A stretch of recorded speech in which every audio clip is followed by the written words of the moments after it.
Hey, I am so glad that you're joining us for the after sermon, and this is where we sit down with the weekend's communicator here at Plum Creek Church, and we talk a little bit about maybe some things that didn't make it into the message, and so I'm so glad you're joining us.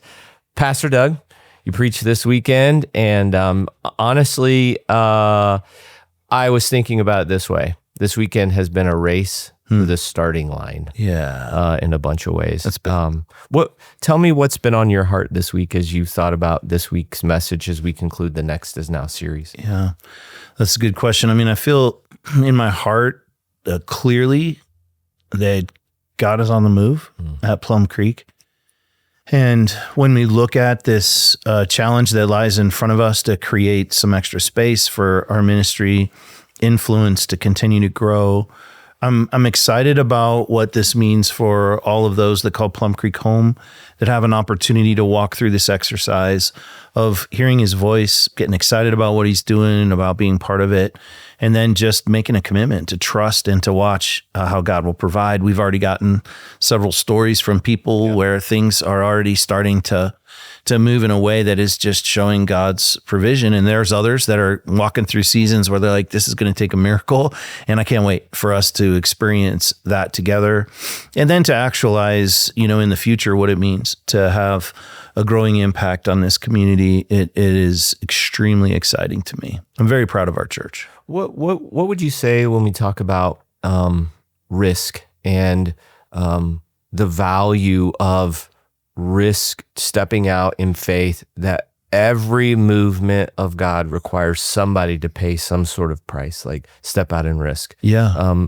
How have you seen that over the last 20 years, to get us to this point? I mean, where do you even begin? I know. I've said many times, even said it this morning, there's nothing that you could tell me that God can't do. Yeah. Like, I believe he could do anything. Yeah. And I've seen his faithfulness year after year, challenge after challenge. I've seen him move in his people's hearts in so many amazing ways. I've seen the excitement from the very beginning when we had absolutely nothing and we were just scrambling to get by, and seeing his faithfulness every step of the way that brings us to this moment that we're in now. And like I just mentioned before, it's more to me than just like moving through these seasons. It's about the formation work that God is doing in each of us, me too, through this. I mean, just complete reliance on him, knowing I'm not good enough to make any of this stuff happen, but God is, and I'll just be faithful to do what he's called me to do. And I know he will be faithful and our people will be faithful, but there's this formation that takes place in the risk. Everyone that God called to do something that seemed beyond what they were capable became the catalyst for some real, true, deeper understanding of who God is and the way that he loves his people. And if we really sit back and think about it, the King of Kings, the Lord of Lords is on the move. And he says to Eric, he says to Doug, and he says to each of us, come on. Yeah. I want you to be part of it. And I want you to experience what this is like to be part of God changing lives, and in the process of saying yes to those risks, God changes us too. It's amazing. Isn't it cool though? Like, I was thinking about this as you were talking right at the beginning. You're like, I believe God can do anything. And I think the reason why you believe God can do anything is because you have repeatedly put yourself in a place where God has to show up. If you don't, like, think about it.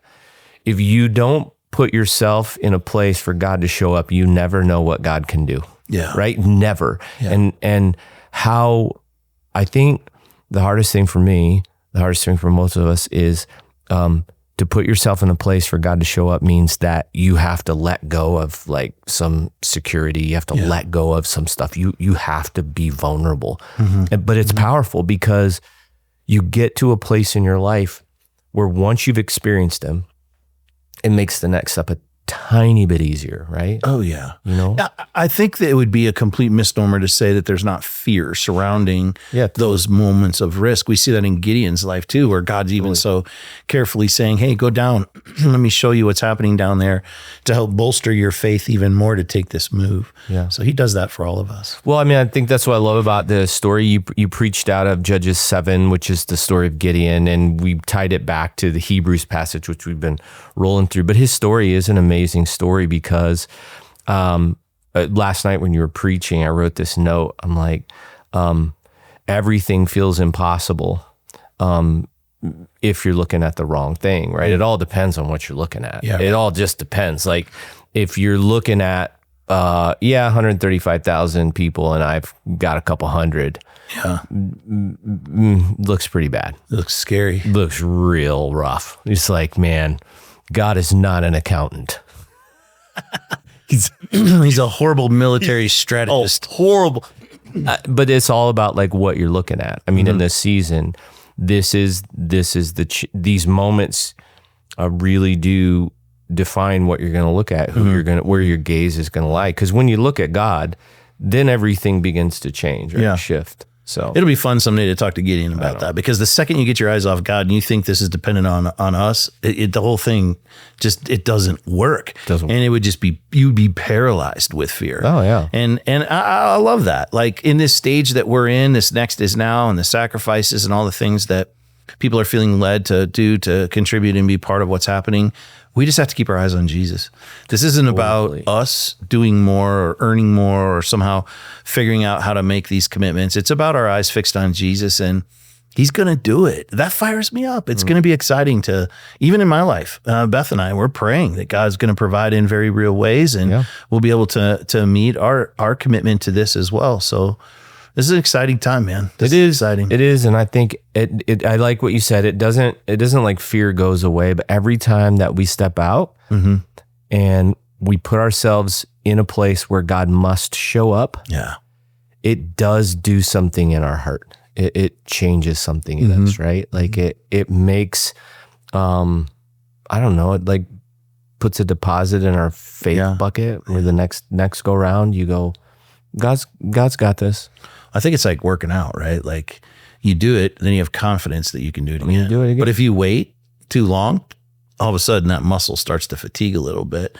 And so for me, for us, for all of us, this is just going back to the gym here of faith and trust and seeing God do his thing. Our faith muscle is going to grow, and God's going to do his thing in us, and God's going to use his church in super big ways. Big time. Well, thanks, Doug. Thanks for the series. Thanks for the leadership. Thanks for coming to Castle Rock 20 years ago, because that was like a Gideon moment. It was. It was like you against 135,000. And God is faithful. God is faithful. Well, listen, if you want to hear the whole message, you can go to your favorite podcast platform and download the message, or you can go to YouTube and watch it. I'd encourage you to do that. And again, thanks, bro. Love you. Thank you. Praying for you guys. Join us. Yeah. We'll see you soon.